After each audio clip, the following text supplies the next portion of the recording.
Ren Terwey. I'm a high school graduate of the class of 2021, and I'm now working as an EMT in San Mateo County. How did you get to be an EMT? Well, I graduated high school and I went to college for engineering, but I realized I didn't like it as much, and I always wanted to do something in first responding and didn't know where to start. So being an EMT is kind of like an entry-level position, and I just did a program up in Oakland over the summer, and I stuck with it since then, and I really liked it. Is there anything you wish you knew before you started?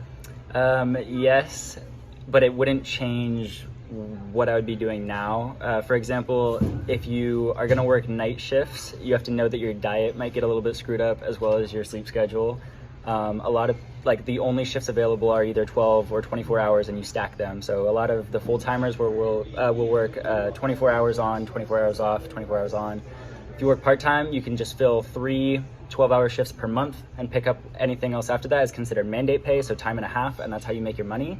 Your hourly rate is actually pretty bad, but you'll start to build up more hours, and there's plenty of opportunities for overtime. So mandate pay is 1.5 pay, and that happens for me after 3 shifts.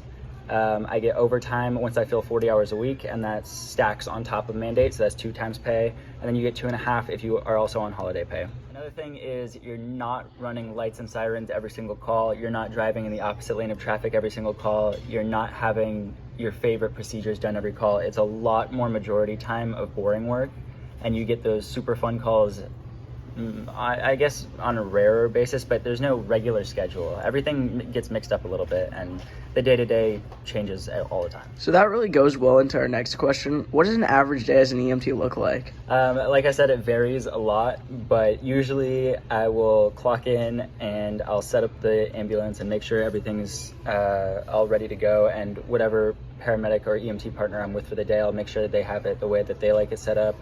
If I haven't worked with them before, I'll do an introduction and we kind of get to know each other on whatever time we have before we get that first call of the day.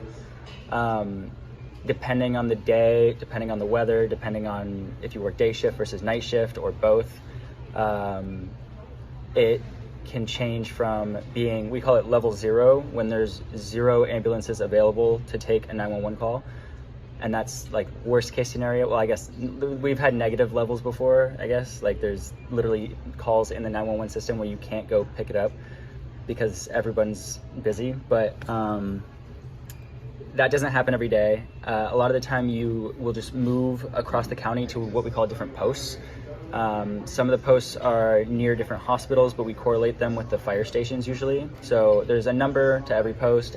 We have everything from SF General Hospital down to Stanford, our 2 trauma centers. And a lot of the time you transport to whatever hospital you're closest to, but you spend a lot of time just sitting at posts. You can go get food, you can go do anything really, as long as when that radio tone goes off, you're there and you're ready to go. Another thing is, as the EMT, a lot of the patient care isn't delegated by me. Usually on all of those 911 calls, the paramedic is the one in the back who texts the call. There's a lot of advanced procedures in between EMTs and paramedics. EMTs is only a certain, I did my program in 5 weeks. Paramedic school is usually like 1.5 years if you get the associate's degree. I can't interpret EKGs, I can't start IVs, I can't do needle decompression, I can't intubate people, but I am the driver of that ambulance, and there's other stuff that I do to help the paramedic in the back and make sure that all of the patient care can be as best as it can be. But I really like my job, and one day I hope maybe to step up to that paramedic role. What are your favorite and least favorite parts of the job? If you can tell by the way I talk about it, I really like driving. It is super fun to run lights and sirens. People pull out of your way, ideally. You get to drive in the opposing lanes of traffic when it's safe. I also really like just the working with other first responders and being a part of something. I think it's super cool. I think I have a lot to learn, and it's really fun when people present those opportunities for me. My least favorite part about work is you are never guaranteed a lunch or any sleep. Especially me, when I started out, I worked a lot of night shifts, and it was easy for me to fill my hours because I worked part-time a lot, and I only have to fill a certain amount of hours per month.